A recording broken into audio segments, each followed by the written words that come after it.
हर हर महादेव। आपका बहुत बहुत स्वागत है ओमकारेश्वर में। ખૂબ ધન્યવાદ। આપણો સામાન એટલો બધો છે કે આપણે ટ્રોલી લઈને જઈએ છીએ તો અહીંયા એરપોર્ટ ચાલો ભાઈ કેનેડા આવું જ કરે કેનેડા પાછળની સાઈડ છે ભાઈ અમિતાભજી 2 દિવસના મારા હોસ્ટ બી છે એ એક ટ્રાવેલર છે બેકપેકર છે અને તકરીબન અરાઉન્ડ 30 પ્લસ એમની કન્ટ્રી થઈ ગઈ છે ફિલહાલ અને આપણે છે ને કામ ચલાવ પર એક પેપરનો નાનો જો ફ્લેગ આવે ને એ ફ્લેગ લઈ લઈએ છીએ नहीं बस भैया है सब कुछ मैंने भैया मैंने 100 रुपया आइपा भाई तो क्या है गौरव भाई साथ साथ में पहुंच गए भाई आप भी हर हर महादेव प्रभु जी हर हर महादेव तो भाई गौरव भाई भी આપણે આરવાર પહોંચ્યા છે બરોબર એક્ઝેક્ટ ટાઈમ ઉપર ઓમકારેશ્વર ભાઈ ઓમકારેશ્વર અંદર એન્ટર થયા ને ભાઈ તો મહાદેવે આપણી ભોજનની બી વ્યવસ્થા કરી નાખી બધું જ જાણે છે મહાદેવ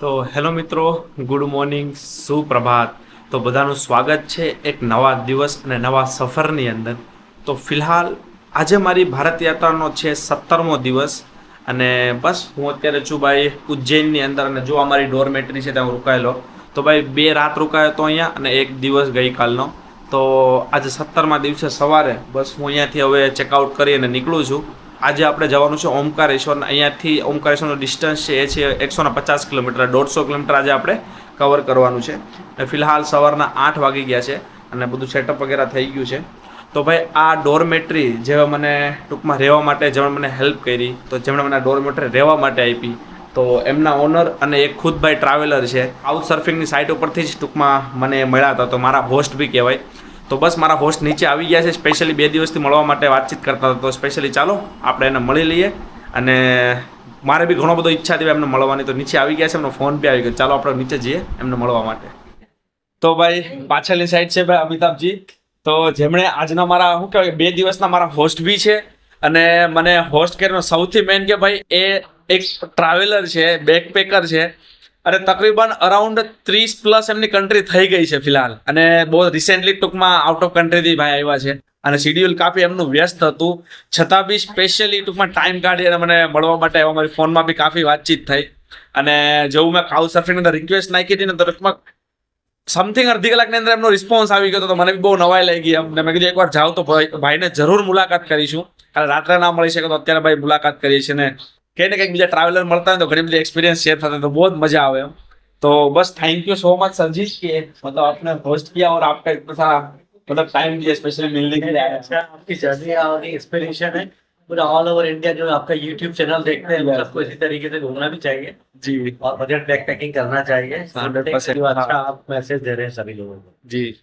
તો અત્યારનો જે ટાઈમ છે ફિલહાલ 10 વાગ્યાની આસપાસ થઈ ગયો છે અને આપણો જો ગાડીની અંદર ભાઈ બધો જ આપણે લગેજ વગેરે પાછો કવર કરી લીધો છે બધી વસ્તુ આખી આવી ગઈ છે ગાડીની અંદર તો આ પાછળની સાઈડ ભાઈ છે મોક્ષા હોમસ્ટે તો જ્યાં આપણે ભાઈ 2 દિવસ માટે ભાઈ સ્ટે કરેલો આઈ થિંક ટૂંકમાં 2 રાત્રિ અને 1 દિવસ આપણે સ્ટે કરેલો મોક્ષા અને જે અમિતાભજી જેને તમે મુલાકાત કરાવી મેં તેમણે મને ભાઈ કાઉચ સર્ફિંગ થ્રુ આમ મળ્યા અને એ બી એક ટ્રાવેલર છે એમને બી મળીને ખૂબ આનંદ થયો અને મોક્ષા હોમસ્ટે છે અને પાછળની તરફ છે ભાઈ દીપકભાઈ હર હર મહાદેવ બ્રધર तो दीपक भैया भाई है जे मोक्षा होम स्टे है भाई संभाळे है अत्यारे तो वापस आएंगे जरूर मिलेंगे कभी तो चलो बस આપણે અહીંયાથી નીકળીએ છીએ અને સીધા આપણે અહીંયાથી જવાના છે ઓમકારેશ્વર હવે તો બસ અહીંયાથી આપણી ગાડીઓ લઈ અને આપણે આગળ રવાના થઈએ છીએ તો બોલો હર હર મહાદેવ અને આજની આપણી ભાઈ 17મા દિવસની જે યાત્રા છે એને કરીએ છીએ આપણે શરૂ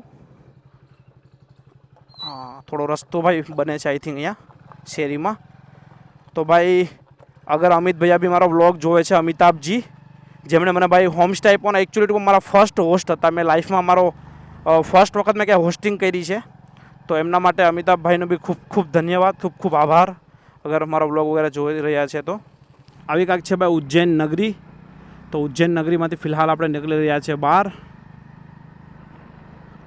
અને અત્યારે આપણે આજે કવર કરવાનું છે ભાઈ ઓમકારેશ્વર અહીંયાથી થાય છે 140-150 કિલોમીટર આસપાસ તો અહીંયાથી આપણે ઇન્દોર થઈ અને સીધા નીકળી જશું ઓમકારેશ્વર મહાદેવ તો જુઓ ભાઈ આ છે ભાઈ શિપ્રા નદી જેના કિનારે ભાઈ ઉજ્જૈન સિટી વસેલું છે શિપ્રા નદી તો જય હો મારી માં જય હો શિપ્રા નદી और શિપ્રા નદીના કિનારે જ ભાઈ તમને કાલ ભૈરવ જે મંદિર છે એકદમ શિપ્રા નદીના કિનારે છે તો ભાઈ કાલે રાત્રે આપણે કાલ ભૈરવ મંદિર ગયા હતા તો કાલ ભૈરવ મંદિરમાં આપણે શૂટ નહીં કરી શક્યા કારણ કે વરસાદ બહુ હતો મહાકાલની નગરીની અંદર ચાલો આપણે પેટ્રોલ પુરાવી લઈએ.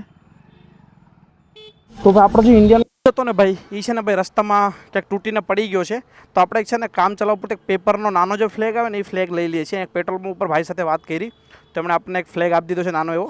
તો આપણે ફ્લેગ લઈ લઈએ ભાઈ ને ફ્લેગ આપણે આના ઉપર મારી દઈએ. ઇન્ડિયન ફ્લેગ મળી ગયો છે, નાનો તો નાનો જો એકદમ નાનો ભાઈ ઇન્ડિયન ફ્લેગ આપણો લાગી ગયો છે ગાડીની અંદર. ચલો કોઈ વાંધો નહીં, જે છે બસ ઇન્ડિયન ફ્લેગ પહેચાન હોવી જોઈએ, બાકી તો બધું જોઈ લઈએ આપણે. ચલો એટલું ભાઈ તમને રોડ ઉપર એક ગેરાજ છે.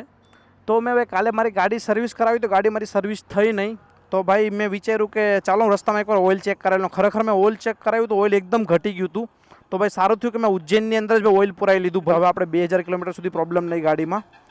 અને ઓઇલ ટૂંકમાં ગાડી લાંબી ચાલે ને તો ઓઇલ આખું બળી ગયું હતું. તો મેં ઓઇલ ચેન્જ કરાવી નાખ્યું છે. તો હવે પૂછીએ આપણે જમરૂક કેમ આપ્યા એમ. कैसे दिए भैया जमरूक?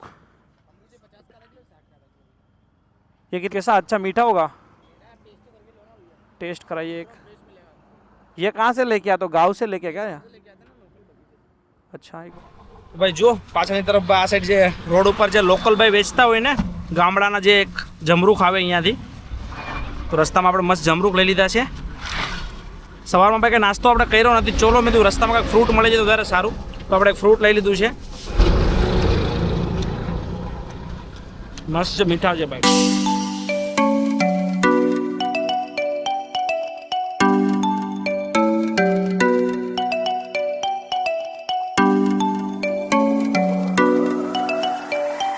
कर रहा हूँ जी अकेले.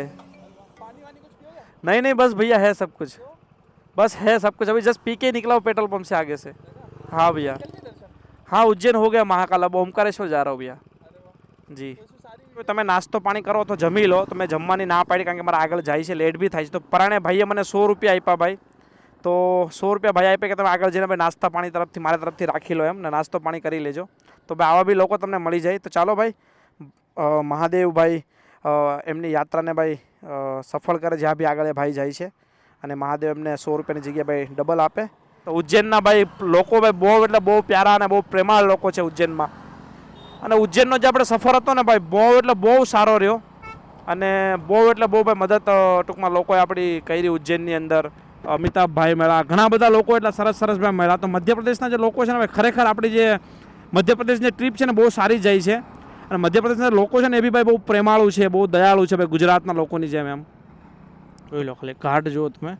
જે ભાઈ સાપુતારાની અંદર ઘાટ છે ને ભાઈ એવા જ ઘાટ ભાઈ અહીંયા બી છે. અમે મોટા મોટા વાહન બી આવે છે. આપણે આરામથી ઘાટ ઉતરીએ. બાકી બધા તડકો ઘણો થઈ ગયો છે ઉપર અને અત્યારે વાગી ગયો છે તકરીબન 1 સવા 1 આસપાસ થઈ ગયો છે બપોરના.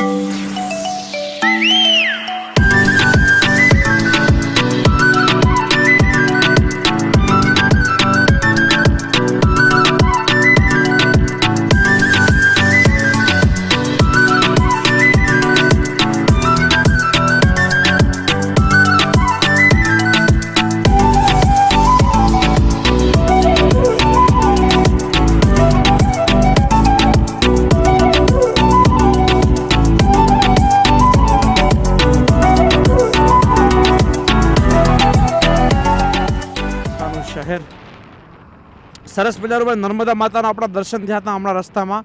ભરૂચમાં માતાના દર્શન થયા પછી ફાઇનલી આપણે મધ્યપ્રદેશની અંદર માતાના દર્શન થાય છે. અન્ય ક્ષેત્રમાં શાયદ આપણે જમવાની વ્યવસ્થા થઈ જાય કદાચ. અચ્છા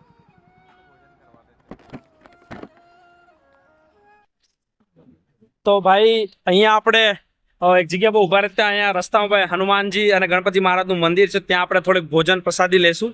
અને સાથે સાથે મારી કાલે સાથે જે હતા ભાઈ ગૌરવભાઈ, તો એ બી પહોંચી ગયા છે मेरे साथ. क्या है गौरवભાઈ, साथ साथ में पहुंच गए भाई आप भी? हर हर महादेव प्रभुजी, हर हर महादेव. તો ભાઈ ગૌરવભાઈ બી આપણે હારવાર પહોંચ્યા છે બરોબર એક્ઝેક્ટ ટાઈમ ઉપર ઓમકારેશ્વર. ભાઈ બસથી આવ્યા છે ને હું ગાડીથી આવ્યો છું, એટલો ફરક છે.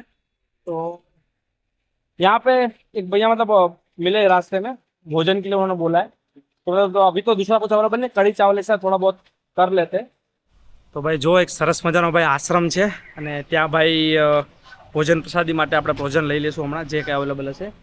તો ખરેખર આ છે ને ભાઈ આશ્રમ છે અને અન્ન ક્ષેત્ર છે અહીંયા. તો અહીંયા છે ને ભાઈ જે બી નર્મદા પરિક્રમા કરે છે ભાઈ, તો એના માટે સ્પેશિયલી ટૂંકમાં અન્ન ક્ષેત્ર ચાલે છે અહીંયા. અને સરસ મજાનું ભાઈ હનુમાનજી મહારાજ અને ગણપતિ મહારાજનું મંદિર છે. અને પાછળની તરફ જુઓ ભાઈ આવી એક સરસ મજાની બા એકદમ શાંત જગ્યા છે અને નાના નાના જો બતક બી જોવા મળી જશે અહીંયા જો એના પાળેલા લાગે છે બતક ભાઈ તો બતકની જગ્યા છે આસપાસ તમને ગાર્ડન છે ઘણી બધી મોટી જગ્યા છે ભાઈ વિશેષ હું અને ગૌરવભાઈ પ્રસાદ લેવા માટે બેઠી ગયા છીએ અને જો પ્રસાદની તરફ ફિલહાલ તો ભાઈ કઢી છે ચાવલ છે ભાત વગેરે થોડું ઘણું ભાઈ નાની મોટું સલાડ ને એવું છે તો ચાલો ભાઈ આમ બી ભૂખ લાગેલી ભાઈ તો અહીંયા આવીને ભાઈ પેટ પૂજા કરી લઈએ મહાદેવનું નામ લઈને તો બોલો હર હર મહાદેવ તો ભાઈ જેવો ઓમકારેશ્વર અંદર એન્ટર થયા ને ભાઈ તો મહાદેવે આપણી ભોજનની બી વ્યવસ્થા કરી નાખી બધું જ જાણે છે મહાદેવ લે લેતા તો હેલો મિત્રો હર હર મહાદેવ તો ફાઇનલી ભાઈ આપણે ઓમકારેશ્વરની અંદર આવી ગયા છીએ અને ફિલહાલ ભાઈ આપણે ડોરમેટરી લઈ લીધી છે એક બહુ સરસ મજાની જગ્યા છે આપણે ડોરમેટરી મળી ગઈ છે તો તમને બધી જ જગ્યા પાછળથી બતાવું છું તમને પરંતુ અહીંયા ઘણા બધા મિત્રો આપણને મળ્યા છે તો ટૂંકમાં ઓલરેડી ભાઈ ઘણા બધા ઉત્સુક છે આપણને મળવા માટે તો જો પાછળની સાઈડ બધા જ છે મિત્રો હર હર મહાદેવ ક્યાં બાત હે ભૈયા તો क्या कुछ बोलना चाहते हो अलग से आप स्पेशली भैया बोल रहे थे आपका बहुत बहुत स्वागत है ओमकारेश्वर में। खूब खूब धन्यवाद। अच्छा मतलब ओमकारेश्वर में कुछ जरूरत पड़ेगी गाइड वाइड चाहिए तो आप मतलब कर दोगे ना थोड़ा बहुत? आपकी पूरी हेल्प कर देंगे, कोई दिक्कत ठीक है तो हर हर महादेव भाई તો આપણો સામાન એટલો બધો છે ને કે આપણે ટ્રોલી લઈને જઈએ છીએ તો અહીંયા ભાઈ છે ને નાની નાની ઘણી બધી સુવિધાનો ભાઈ ધ્યાન રાખવામાં આવ્યું છે તો ટ્રોલી બેગ બી છે અહીંયા તો ટ્રોલી લઈને જાય જ ભાઈ હવે એરપોર્ટ ચાલો ભાઈ કેનેડા આવું જ કરે કેનેડા તારો ભાઈ જાય છે ભાઈ કેનેડા હવે ફરવા માટે ભારત જતા થઈ કમ્પ્લીટ આપણી વરસાદ બી ચાલુ થઈ ગયો ઉપર તો ભાઈ ફિલહાલ હું છું ભાઈ મારી ડોરમેટરી ઉપર તો ભાઈ જે ગજાનંદ ભાઈ ભવન છે આખું ત્યાં હું રોકાયેલું છું તો આ રીતે આખી ડોરમેટરી છે જો આ રીતે અહીંયા ગૌરવભાઈ સુતેલા છે અહીંયા હું સૂતો છું તો ભાઈ અત્યારે વાગી ગયા છે સાંજના 5 તો અત્યારે આપણે મહાદેવનું દર્શન કરવા જઈ શકીએ એમ છીએ મારો વિચાર છે કે નર્મદા નદી છે ભાઈ તો પોસિબલ હોય તો કાલે સવારે ભાઈ આપણે નર્મદા નદીમાં સ્નાન કરીને પછી મહાદેવના દર્શન કરવા માટે જઈએ અને અત્યારે બહાર બહુ હેવી વરસાદ હતો આવતા હતા ત્યારે રસ્તામાં વરસાદ ચાલુ થઈ ગયો હતો જો બધું જ પલળી ગયું છે અને બહુ વધારે પડતું જ વાતાવરણ ખરાબ છે અત્યારે બહાર તો વરસાદના કારણે બી આપણે બહાર અત્યારે નથી જતા તો હું એવું વિચારું છું કે અત્યારે હું આરામ કરી લઉં અને થોડું એડિટિંગનું કામ કરવાનું છે પતાવું અને ત્યારબાદ કાલે સવારે જ આપણે દર્શન કરવા માટે જઈએ બાકી તો રાત્રે અમે કંઈ જમવા જઈએ તો કોઈ પણ જગ્યાએ બહાર જશું તો તમને જરૂર જણાવીશ તો બાકી બસ આવો કંઈક સીન છે ફિલહાલ ડોરમેટરીનો